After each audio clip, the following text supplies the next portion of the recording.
Ang ganda. Ayun, yung papalitan ko. Ayan o. Ganda. Kompleto dito. May avocado, may limon. At saka may malunggay doon sa likod. May anong nagtanim nung malunggay na yung Pilipino? Hindi. Sadyang inabutan mo na? Israeli? Sila. Alam nila. Mayroon dito, mayroon doon, mayroon doon, mayroon doon, mayroon doon. Oh. Oo.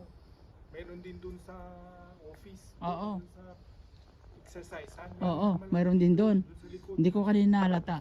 Pero allowed doon kumuha. Hindi nagagalit sila. Hindi nila alam yan eh. Ah. Palamuti lang nila eh.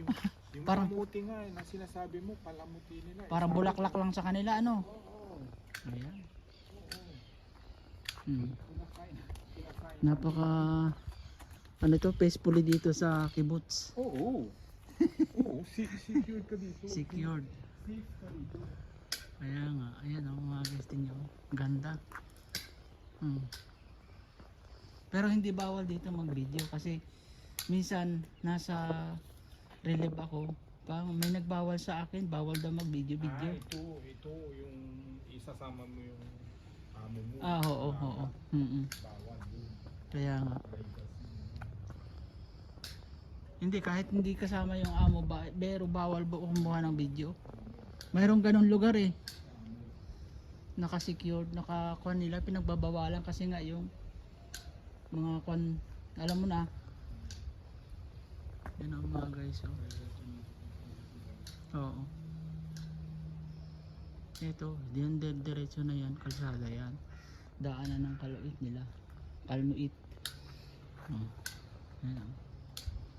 Ito yung likod ng bahay nila lola at lolo. Ito naman yung room. Ang galing. Ganda mga guys, oh.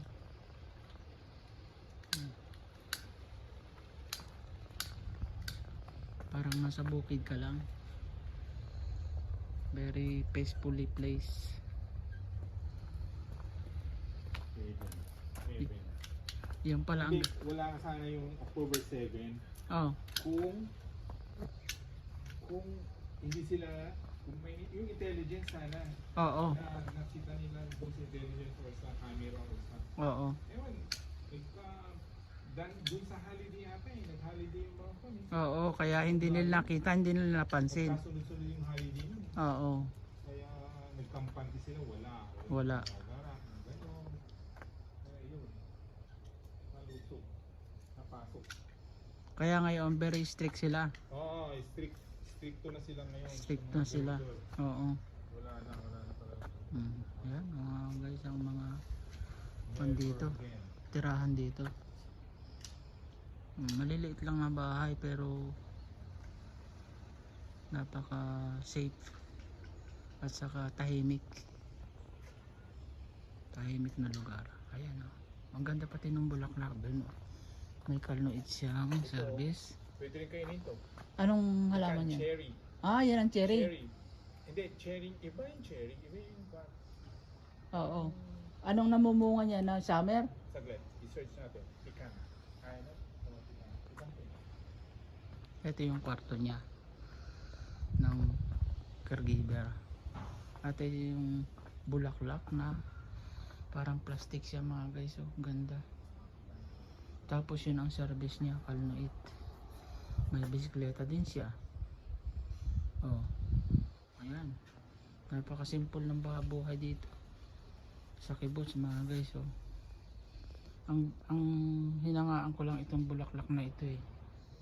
Yan oh. Maganda. Ganda yung kanya, parang plastic ba.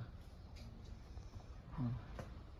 Yung Kalnuit malaki ang gulong. Ayan oh, kahit dalawa kami ni Lolong nakakarga dyan, safety. Oh. Ganda ng kanyang place mga guys oh. Yan, maliit lang, napaka liit lang ng bahay nila dito pero cute, tahimik siya. Gustahin ko lang 5 minutes para at least may 5 minutes akong pang upload dito kay YouTube.